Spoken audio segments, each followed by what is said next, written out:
नमस्कार दोस्तों, अमित चैनल पर आप सभी का स्वागत है। सितंबर का मंथ चल रहा है और गणेश चतुर्थी कुछ दिनों में आने ही वाली है। पूरे महाराष्ट्र में, पूरे इंडिया में गणपति की स्थापना की जाती है और 10 दिन बाद उनका विसर्जन किया जाता है। बहुत धूमधाम होती है, सब तरफ गणपति बप्पा मोरया, मंगल मूर्ति मोरया का उद्घोष होता है, आरती की जाती है और एक उत्सव में माहौल होता है। क्या कभी आपने सोचा है कि गणपति को घर में क्यों स्थापित किया जाता है? और स्थापित करने के बाद 10 दिन के बाद फिर उनका विसर्जन क्यों किया जाता है? और ये पूरे 10 दिन में गणपति बप्पा मोरया का जो नारा लगता है, जो आरती होती है, जो उद्घोष होता है, इसमें मोरया का मतलब क्या है? क्या ये जो मोरया गणपति का कोई रूप है या इसका कुछ और मतलब? तीनों सवालों का जवाब देने की आज हम इस वीडियो में कोशिश करेंगे। नंबर 1, गणपति की स्थापना क्यों होती है? नंबर 2, गणपति का विसर्जन क्या होता है? और गणपति बप्पा मोरया में मोरया का मतलब क्या है? तो महाभारत खत्म हो चुकी थी और वेद व्यास के दिमाग में पूरी महाभारत चल रही थी, उनके दिमाग में महाभारत फिट थी। तो उनको ब्रह्मा जी ने बोला कि आप ये जो महाभारत है, इस काव्य को एक किताब के रूप में प्रस्तुत करें, इसको लिखें, सारे श्लोक आप लिखना शुरू करें। तो एक ऐसे देवता की खोज शुरू हुई जो इस पूरे काव्य को 10 दिन तक निरंतर बिना किसी डिस्टरबेंस के, बिना किसी विघ्न के लिख सके। तो सब खत्म हो चुकी थी और वेद व्यास के दिमाग में पूरी महाभारत चल रही थी, उनके दिमाग में महाभारत फिट थी। तो उनको ब्रह्मा जी ने बोला कि आप ये जो महाभारत है, इस काव्य को एक किताब के रूप में प्रस्तुत करें, इसको लिखें, सारे श्लोक आप लिखना शुरू करें। तो एक ऐसे देवता की खोज शुरू हुई जो इस पूरे काव्य को 10 दिन तक निरंतर बिना किसी डिस्टरबेंस के, बिना किसी विघ्न के लिख सके। तो सब तो सभी को एक ही नाम सूझा गणपति का, क्योंकि गणपति बहुत ही बुद्धिमान थे, निष्ठावान थे और वो ये कार्य बिना रुके 10 दिन तक कर सकते थे। तो गणपति और वेदव्यास जी को एक स्थान पर बैठा दिया गया और कंडीशन ये थी कि वेदव्यास निरंतर बोलते रहेंगे, एक सेकंड भी रुकेंगे नहीं, और गणपति को भी निरंतर वो काव्य लिखना पड़ेगा, हर श्लोक को लिखना पड़ेगा और वो भी एक सेकंड रुकेंगे नहीं। तो ये कार्य शुरू हुआ। वेदव्यास के दिमाग में जो भी बातें थी, जो भी श्लोक थे, वो एक एक करके बोलते जा रहे थे निरंतर, और गणपति उस सबको एक अपनी कलम से किताब में लिखते जा रहे थे। थोड़ी टाइम बाद वेदव्यास को ऐसा लगा कि गणपति के शरीर का तापमान बढ़ता जा रहा है, उनकी थोड़ी तबीयत बिगड़ती जा रही है। तो उन्होंने वहीं पे एक मिट्टी पड़ी हुई थी, सौंधी मिट्टी थी, उसको उठा के उन्होंने गणपति के पूरे शरीर पे लगा दिया लेप की तरह, ताकि उनका शरीर का तापमान थोड़ा कम हो जाए। 10 दिन तक निरंतर लिखना कोई आसान काम नहीं था बिना खाए पिए, बट गणपति ये काम बड़े आसानी से कर रहे थे। इसी बीच आपको पता है कि उनका जो दांत था उसको भी उन्होंने उपयोग में लिया, क्योंकि लिखते लिखते उनकी कलम टूट गई थी और रुक नहीं सकते थे। तो उन्होंने अपने एक दांत को तोड़ा, कलम के रूप में उसको बना के इंक में डुबो के उससे लिखना शुरू किया। इसलिए गणपति को एक दंत भी कहा जाता है। मिट्टी लगाने के बाद भी उनका शरीर का तापमान बढ़ता जा रहा था, और जब मिट्टी सूख गई तो उनके पूरे शरीर में एक अजीब सी अकड़न हो गई थी। जब मिट्टी सूखती है तो उसकी ये प्रकृति होती है कि वो अकड़ जाती है, तो गणपति का शरीर भी पूरा अकड़ चुका था। और इसलिए गणपति का जो एक रूप है उसको पार्थिव रूप भी कहा जाता है, पार्थिव गणपति भी कहा जाता है, क्योंकि वो मिट्टी के स्वरूप के अकड़न से वो पार्थिव बन गए थे। जब 10 दिन तक गणपति ने सक्सेसफुली वो काव्य लिख दिया बिना किसी विघ्न के, और उनकी तबीयत ज्यादा खराब हो गई, शरीर का तापमान ज्यादा बढ़ गया, तो वेदव्यास ने कार्य समाप्त होने के बाद गणपति को उठाया पार्थिव रूप में और पास ही के एक पवित्र सरोवर में, एक कुंड में उनको ले जाके डाल दिया।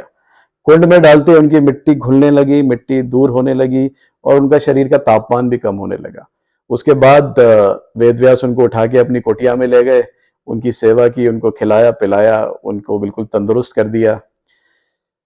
तो इसलिए गणपति को 10 दिन के लिए घर में लाया जाता है, उनको खिलाया पिलाया जाता है, उनकी सेवा की जाती है, और गणपति चतुर्थी उस दिन मनाई जाती है जिस दिन घर में स्थापना की जाती है।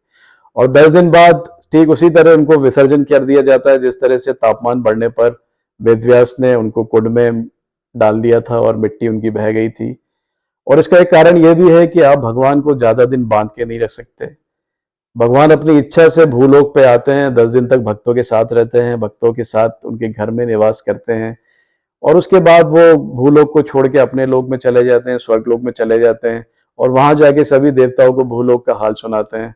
तो इसलिए भी गणपति का विसर्जन कर दिया जाता है। पूरे 10 दिन जब गणपति का उत्सव मनाया जाता है, जब गणेश चतुर्थी और अनंत चतुर्दशी के बीच में जो 10 दिन होते हैं, उस टाइम गणपति बप्पा मोरिया का उद्घोष लगाया जाता है, गणपति बप्पा मोरिया की आरती गाई जाती है, गणपति बप्पा मोरिया के नारे लगते हैं। स्पेशली विसर्जन के टाइम तो सब तरफ गणपति बप्पा मोरिया, मंगल मूर्ति मोरिया, इस तरह का माहौल होता है।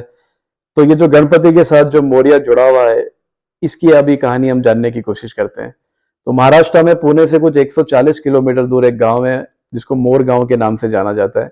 और ये मोर गांव इसलिए भी प्रसिद्ध है कि वहां पे एक बहुत ही प्रख्यात मयूरेश्वर मंदिर है जो कि गणपति का स्थान है। और ऐसा माना जाता है कि महाराष्ट्र में जो अष्टविनायक है, जो 8 गणपति के मंदिर हैं, उनकी अगर कोई यात्रा पूरी कर लेता है तो उसको बहुत बड़ा सौभाग्य प्राप्त होता है। तो ये जो अष्टविनायक की यात्रा है, ये मयूरेश्वर से स्टार्ट होती है और मयूरेश्वर पे यह आकर खत्म होती है। तो इसी मयूरेश्वर की प्रसिद्धि पूरे जगत में फैली हुई थी। ये जब कर्नाटक के बीदर डिस्ट्रिक्ट में शालिग्राम में रहने वाले वामन भट्ट और उसकी धर्मपत्नी तक पहुंची, तो वो बड़े प्रभावित हुए और उन्होंने निश्चय किया कि हम अपना निवास स्थान अब कर्नाटका छोड़ के मोर गांव में बनाएंगे। वो मोर गांव में आके अपना निवास स्थान उन्होंने बना लिया और फिर उन्होंने मयूरेश्वर भगवान की 12 साल तक कठिन तपस्या की।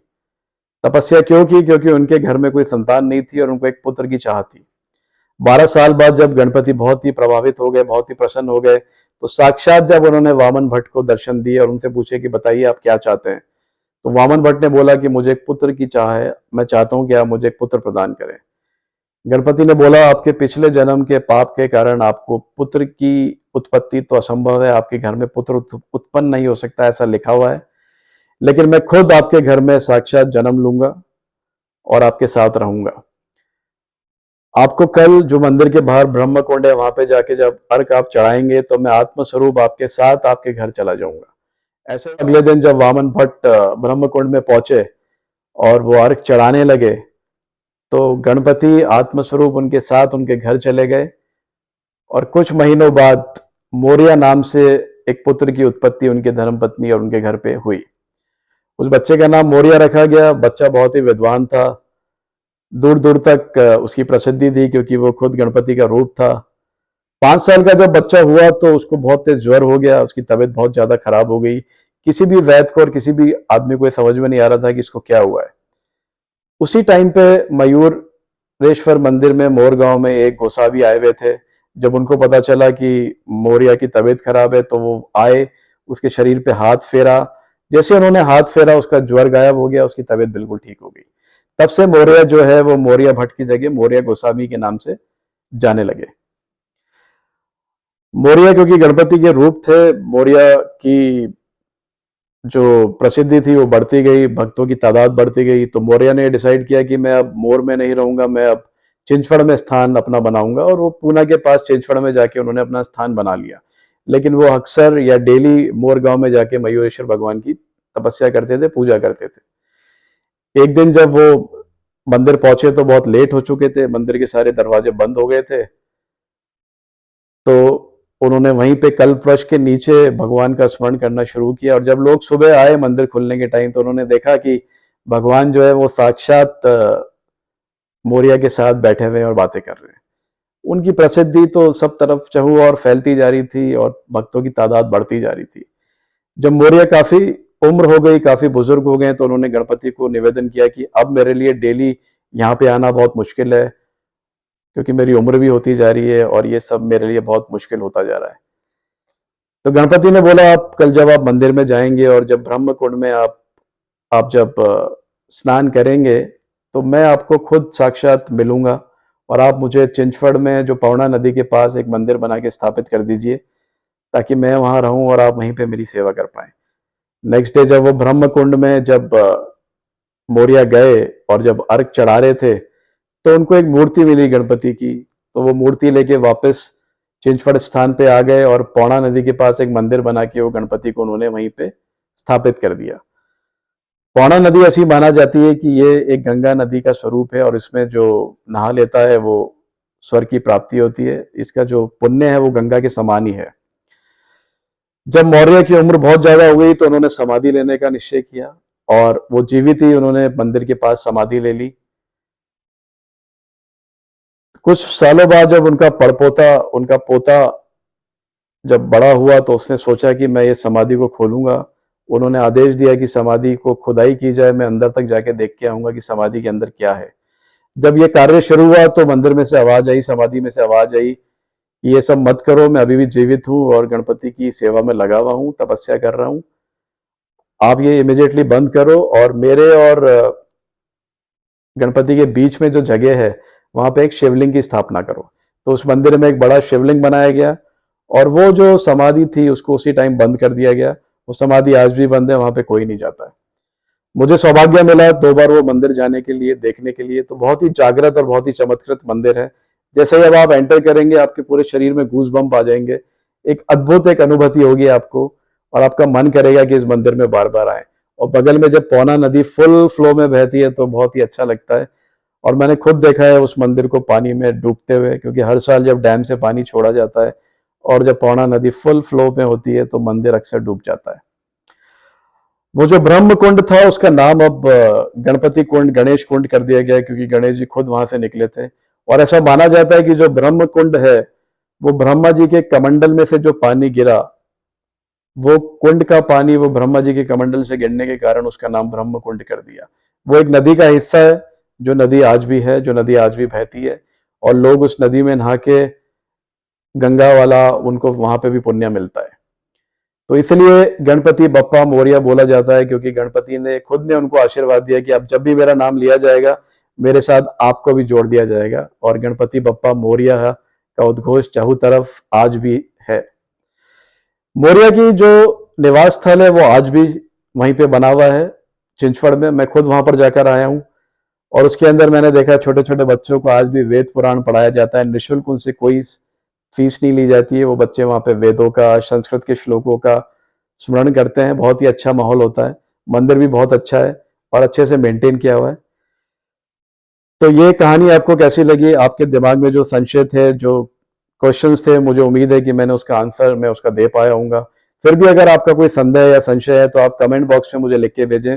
मैं कोशिश करूंगा कि अपने अगले यूट्यूब वीडियो में आपका निवारण कर पाऊं संशय का। Thank you very much. Take care. Ganpati Bappa Morya.